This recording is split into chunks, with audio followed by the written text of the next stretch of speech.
चलिए क्लास 10 का एक्सरसाइज 5.2 का 3 का 5 नंबर देखते हैं। पहला पद नहीं दिया हुआ है, दूसरा दिया है। दुम्मा पद को क्या लिखते हैं भाई?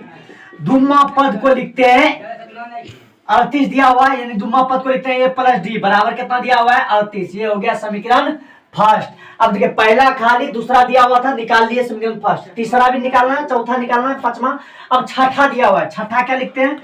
छम्मा पद बराबर, यानी कितना? -22 दिया हुआ है, a प्लस 5d बराबर -22 समीकरण सेकेंड। यानी समीकरण यहाँ पे लिखेंगे फर्स्ट और समीकरण सेकेंड से, समीकरण सेकेंड से।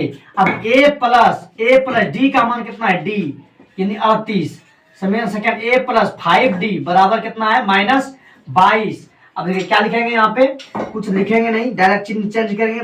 प्लस था माइनस कर दिए, प्लस है माइनस कर दिए, प्लस माइनस था प्लस कर दिए। अब ये से ये खत्म, यहाँ कितना बचा? -4d। यहाँ कितना बचा? 60 हो गया जोड़ के, 15 चौक 60, 15 बार में, यानी d का मान जो निकला वो -15 निकला। अब निकालेंगे क्या?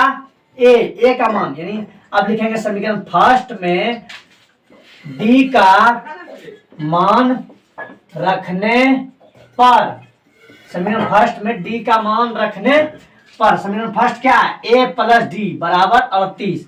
a का मान पता नहीं, d का मान है -15 बराबर 38।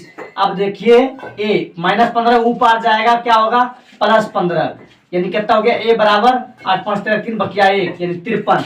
a का मान निकला 53। अब हमको निकालना है तीसरा पद, तीनवा पद क्या लिखते हैं? तीनवा पद को a प्लस 2d, a का मान 53 प्लस 2 गुना d का मान -15, यानी 53 और -15 गुना 30, घटा के बचा 23, 3 यहाँ पे 2, 23 यहाँ पे हो जाएगा 23। अब सिंपल सा बात है, यहाँ पे मिटाते हैं क्योंकि उधर जगह नहीं है। अब देखिए तीसरा पद भी निकल चुका है, चौथा निकालेंगे। चारवा पद बराबर क्या होता है?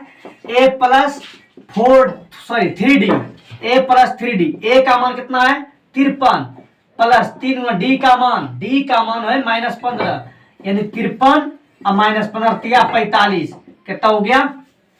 8। यहाँ पे निकल गया 8। अब देखिए पहला हो गया, दूसरा हो गया, तीसरा, चौथा, पांचवा पद को क्या लिखेंगे? पांचवा पद को लिखेंगे a प्लस 4d, a का मान दिया हुआ है कितना? a का मान दिया हुआ है 53 प्लस 4, d का मान देखिए यहाँ पे a का मान दिया हुआ 53, d का मान -15, तो -15 यानी 53 -15 चौक 60, कितना बचा? -7 बचा, तो यहाँ पे दे देंगे -7 आंसर।